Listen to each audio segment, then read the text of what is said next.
दर्शकों, हरिओम, जय श्री राम। ज्योतिष की कड़ी में आज हम करेंगे सूर्य देव का छठे भाव में फलादेश। पहले हम सूर्य देव पे 5 वीडियो बना चुके हैं, 5 भाव तक कर चुके हैं और आज हमारा जो कार्यक्रम रहेगा वो रहेगा छठे भाव पर। पिछली वीडियो में भी आपको बताया था, पुनः तो रिवाइज करा रहा हूँ। जो सूर्य देव हैं पहली राशि में उच्च के होते हैं। पहली मीन्स मेष राशि, 7वीं राशि में नीच के होते हैं मीन्स तुला राशि, और 5वीं राशि में वृषभ राशि होती है, अर्थात 5वीं राशि सिंह राशि इनकी अपनी राशि होती है। कोई भी ग्रह जिस राशि में उच्च का होता है या सब राशि होती है या मित्र राशि होती है उसमें अच्छा रिजल्ट देता है। जिस राशि में नीच का होता है या शत्रुओं की राशि में बैठा होता है उसमें जो ग्रह अच्छा रिजल्ट नहीं देता। ये बेसिक फार्मूला आपने याद रखना होगा। ये आज हम बात करेंगे छठे घर की। ये पहला घर हमेशा यही होता है जिसे हम लगन बोलते हैं। पहला, दूसरा, तीसरा, चौथा, 5वां और छठा। संख्या यहाँ पर कोई भी हो सकती है। यहाँ पर संख्या का मतलब घर से नहीं होता, क्योंकि संख्या हमेशा राशियाँ लिखी होती हैं, घर का नंबर इस पर नहीं लिखा होता। तो घर हमेशा छठा यही रहेगा, संख्या चाहे यहाँ कोई भी लिखी हो। तो सबसे पहले तो आपको ध्यान देना होगा भी जो छठा घर है, ये वाला घर है, इससे हम क्या क्या चीज़ का विचार करते हैं। छठे घर से हम रोग का विचार करते हैं। ये मैंने लिख लिया है ताकि आप स्क्रीनशॉट ले सकते हो, लिख सकते हो देख के। रोग का विचार यहीं से करते हैं। कर्जा ऋण का विचार यहीं से करते हैं। लड़ाई झगड़े हो जाते हैं जब, वो भी विचार यहीं से करते हैं। भाईचारा कैसा रहेगा जीवन में, छठा भाव होता है। दुखों का, भोजन का भी छठा भाव होता है। पाप का, नौकर चाकर, नौकर सेवक, जो उसके जीवन में कितने नौकर होंगे, कितने वफादार होंगे, नहीं होंगे, वो भी विचार यहीं से किया जाता है। घाव, कोई जहरीला जानवर से खतरा या खतरनाक जानवरों से जो खतरा है या भय है, वो भी छठे भाव से देखा जाता है। और नुकसान, अचानक नुकसान कोई हो जाता है या कोई दुश्मन का जो भाव है वो भी यहीं से देखा जाता है। वैसे तो नुकसान का जो भाव 12वां भाव होता है, अब पिछली एक वीडियो मैंने स्पेशल बनाई हुई है, ये व्यय का भाव है। पर आप देखोगे कि यहाँ पर सीधी 7वीं दृष्टि यहाँ पड़ रही है, सूर्य देव की 7वीं दृष्टि यहाँ पड़ रही है। तो इस कारण से जब यहाँ दृष्टि पड़ेगी तो इसका असर यहाँ के साथ साथ यहाँ भी असर पड़ेगा।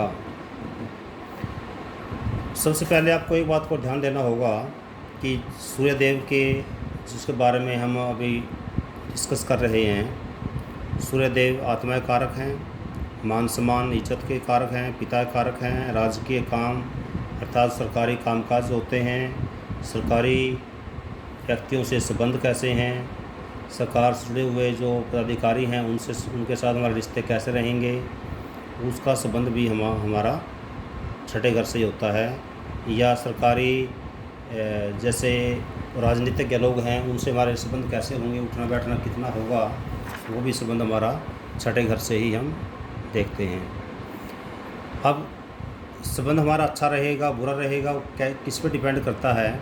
सबसे पहले तो रट्टाफिकेशन नहीं करना, बल्कि एक बेसिक सा फार्मूला आपने याद रखना है कि यदि सूर्य उच्च में हो या सब राशि में हो, हालांकि छठा, 8वां, 12वां भाव में बैठे हुए ग्रह अच्छे प्रभाव नहीं देते, फिर भी यदि सूर्य यहाँ पर पहली राशि में या 5वीं राशि में, उच्च की राशि में, सब राशि में बैठा हो तो फिर बुरा प्रभाव नहीं देगा, इतना बुरा नहीं देगा। और यदि यहाँ पर नीच राशि में बैठा हो, 7वीं राशि में यहाँ बैठा हो, तो उसके बाद उसके जो प्रभाव हैं वो ज़्यादातर नुकसान वाले ही होंगे, ज़्यादातर नेगेटिव रिज़ल्ट रहेंगे। उदाहरण के लिए पहले यदि हम मोटी मोटी बात करें, जैसे उदाहरण के लिए सूर्य यहाँ पर अच्छी स्थिति का है, उच्च का है, सब राशि का है, तो उस दशा में जो रोग कम होंगे, कर्जा भी कम होगा, लड़ाई झगड़े कम होंगे, भाईचारों से बनेगी, दुख कम रहेंगे, भोजन की जो मात्रा है वो पेटू नहीं होगा, और जो नौकर चाकर हैं उसके वफादार रहेंगे। जहरीले जानवरों से खतरा कम रहेगा यदि वो उच्च राशि में है या सब राशि में है तो। इसके अलावा यहाँ पर बैठा हुआ सूर्य है शत्रुहंता योग भी बनाता है। मीन्स यदि यहाँ सूर्य है तो उसके शत्रु तो होंगे पर शत्रु कभी विजय प्राप्त नहीं कर पाएंगे। ये था जब सूर्य हमारे अच्छी स्थिति में हो। अगला पार्ट आता है कि यदि सूर्य नीच राशि में हो अर्थात 7वीं राशि में यहाँ पर हो तो सारा रिजल्ट एकदम उल्टा हो जाएगा उसको। और ख़ासकर यदि लग्नेश भी सूर्य है तो फिर जो जातक है या जातिका है वो पूरी लाइफ रोगी बनी रहती है। यह व्यक्ति है लड़का है तो रोगी बना रहेगा क्योंकि ये कारक रोग का भी है, और क्योंकि सूर्य यहाँ पर अच्छी स्थिति में नहीं है तो नेगेटिव रिजल्ट देगा। ठीक है, लंबी बीमारी भी हो सकती है। एक बीमारी ठीक हुई दूसरी स्टार्ट होगी, दूसरी ठीक हुई तीसरी स्टार्ट होगी, ये स्थिति बनी रहती है यदि लग्नेश सूर्य हो तो, अर्थात 5वीं राशि लगन में हो तो। 5वीं राशि लगन में हो और यहाँ पर सूर्य हो, उस स्थिति की बात कर रहा हूँ मैं। वो ऐसे व्यक्ति पर कर्जा व कर्ज चढ़ा रहेगा, लड़ाई झगड़ों में पैसा वेस्ट होगा, दुखों का सामना करना पड़ेगा, और भाईचारे में कम बनेगी, नौकर सेवक भी ज़्यादा वफादार नहीं होंगे, और उसको जो जहरीले जानवर हैं बिच्छू है सांप है उनसे भय बना रहेगा। और ऐसा भी स्थिति हो सकती है 7वीं राशि में यदि यहाँ हो तो जहरीले जानवर काटने का योग भी बन जाता है। और इसके अलावा अब हम बात करते हैं, ये तो एक सामान्य फलादेश आपको बताया कि भाई अच्छी स्थिति में हो बुरी स्थिति में हो क्या क्या होगा। इसके अलावा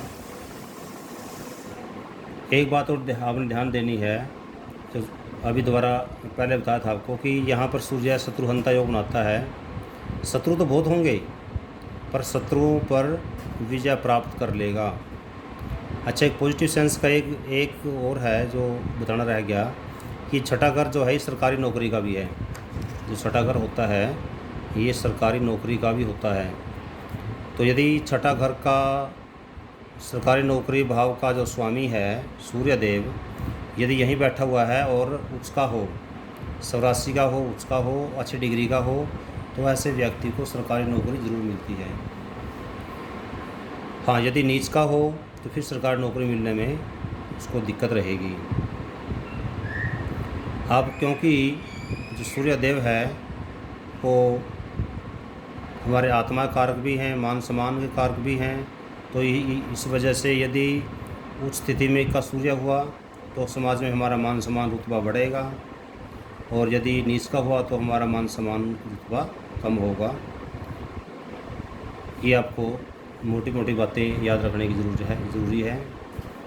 और अब हम सामान्य बातों में बात करें कि जातक की जो यहाँ पर सूर्य वाला जो जातक है उसकी जो कीर्ति है वो मरणोपरांत बन जाती है। अर्थात जैसा आपने देखा होगा भाई जो हमारे महापुरुष हैं वो शरीर भले ही छोड़ दें पर शरीर छोड़ने के बाद भी उनके विचारधारा, उनके विचार, उनकी अनुयायी उनको याद करते हैं। उदाहरण के लिए जैसे हम महात्मा गांधी को आज तक याद करते हैं, कितने साल हो गए उनको शरीर छोड़े हुए। बड़े बड़े जो महापुरुष हुए हैं स्वामी दयानंद सरस्वती, स्वामी विवेकानंद, उनको याद करते हैं। कहने का मतलब मेरा ये नहीं है कि उनके छठे भाव में सूर्य था, मैं तो एक जस्ट वैसे एक एग्जांपल दे रहा हूँ कि ऐसी स्थिति में जिसका छठे भाव में सूर्य होता है उनकी कीर्ति अच्छी होती है, मरणोपरांत भी लोग उनको याद करते हैं। और एक आपने ध्यान रखना है स्थिर राशियों में, यदि स्थिर राशि बोलते हैं दूसरी, पाँचवीं, आठवीं, 11वीं को। दूसरी, पाँचवीं, 8वीं और 11वीं जो राशियाँ होती हैं ये स्थिर राशि होती हैं। 1, 4, 9, 1, 4, 9 जो राशि है वो जैसे हम बोलते हैं, सॉरी ये 11 नहीं आएगी इसमें, 1, 5, 8, हाँ 11 भी रहेगी। और ऐसे ही 1, 4, 7 और 10 ये होती हैं 4 राशियाँ। और ऐसे ही 3, 6, 9 और 12 ये होती है द्विज स्वभाव राशियाँ। द्विज स्वभाव ये पिछली वीडियो मैंने करवाई थी। द्विज स्वभाव तो आपने इनका ध्यान दे देना है। चर राशियाँ का मतलब होता है चलायमान। चलायमान का मतलब अर्थात किसी काम में स्थिर न रहना, वो चर राशियाँ होती हैं। 2, 5, 8, 11 ये स्थिर राशियाँ होती हैं। स्थिर राशियाँ होती हैं जो एक बार जो काम शुरू कर दिया तो उसको उसी में कई बार पूरी ज़िंदगी निकाल देते हैं। और द्विज स्वभाव राशियाँ वाले इन दोनों के बीच के होते हैं, अर्थात कुछ काम करेंगे और कुछ टिके करेंगे, बाद में काम छोड़ देंगे, अर्थात किसी वजह से ही उसको काम बदलना पड़ जाता है। तो अब हम बात कर रहे हैं इन्हीं की सूर्य देव की। यदि इन राशियों में हो, यदि हम सूर्य देव यहाँ पर वृष राशि में, सिंह राशि में, वृश्चिक राशि में, कुंभ राशि में हो तो जातक को दमा का रोग भी दे देता है। ये थोड़ा ध्यान देना, अर्थात बीमारी के मामले में, क्योंकि रोग अगर है ये स्थिर राशियों में ऐसा रोग देगा, लंबा चलने वाला रोग देगा। और यदि 1, 4, 7, 10 राशियाँ हो तो रोग यदि होंगे सूर्य के प्रभाव से वो होंगे, ठीक हो जाएंगे, फिर हो जाएंगे, फिर ठीक हो जाएंगे, फिर होंगे, ठीक हो जाएंगे। और जो द्विज स्वभाव राशियाँ होंगी उस केस में रोग होंगे, कुछ टाइम रहेंगे, फिर ठीक हो जाएंगे, कुछ टाइम रहेंगे, फिर ठीक हो जाएंगे। अर्थात इसमें जल्दी ठीक हो जाएंगे, इसमें थोड़ा सा टाइम लगेगा और इसमें लंबी बीमारियाँ चलती हैं। 2, 5, 8, 11 में बीमारियाँ क्या होती हैं, लंबी चलती है। आपने इन बातों का थोड़ा ध्यान देना होगा। इसके अलावा यदि राशियों पुरुष राशियाँ हों, पुरुष राशियाँ पिछली वीडियो में मैंने बताया था, जैसे 1, 3, 5, 7, 9 और 11 ये राशियाँ होती हैं पुरुष, मतलब जिसे हम कहते हैं विषम संख्याएँ। विषम राशियाँ जो होती हैं पुरुष राशियाँ होती हैं। यदि पुरुष राशियाँ यहाँ पर हो तो उस केस में जो जातक है वो ज़्यादा अच्छा भोजन पर चाहने वाला, क्योंकि भोजनाकारक भी है ये, तो अच्छा भोजन चाहने वाला या भोजन भट्ट कह सकते हैं उसको, और घमंडी भी बना देता है। पुरुष राशियों में यह व्यक्ति को घमंडी, अहंकारी बना देता है। ऐसे जो स्त्री राशियाँ हैं, स्त्री राशियाँ होती हैं विषम राशियाँ, जैसे 2, 4, 6, 8, 12, 10, 12 ये राशियाँ होती हैं स्त्री राशियाँ।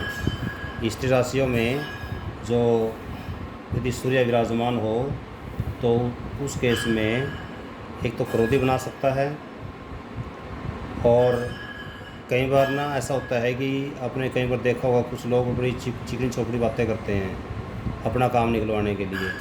तो ऐसे व्यक्ति यदि यहाँ पर स्त्री राशियाँ हो तो चिकनी चौकड़ी बातें करने वाला बना देता है। अपना काम निकाला, अपना उल्लू सीधा किया, अपना काम स्टार्ट किया, उसके बाद जयराम जी की, अर्थात उसके बाद पूछते भी नहीं। तो इस प्रकार से चिकनी चौकड़ी करने वाले, चिकनी चौकड़ी बातें करने वाले भी इस छठे भाव के सूर्य से ही बनते हैं। तो दर्शकों, आज छठे भाव के सूर्य का फलादेश आपको सामने समक्ष रखा। आशा है कि आपने समझ में आ गया होगा। यदि फिर भी कुछ समझ में नहीं आया तो आप कमेंट में लिख सकते हैं कि क्या समझ में नहीं आया, ताकि कमेंट में आपको बाद में बता दिया जाए। और यदि समझ में आ गया है अप्रिशिएट करना, इस चैनल को सब्सक्राइब करना, क्योंकि इस पे मुख्य रूप से 2 तरह की वीडियो में डालता हूँ ज़्यादातर।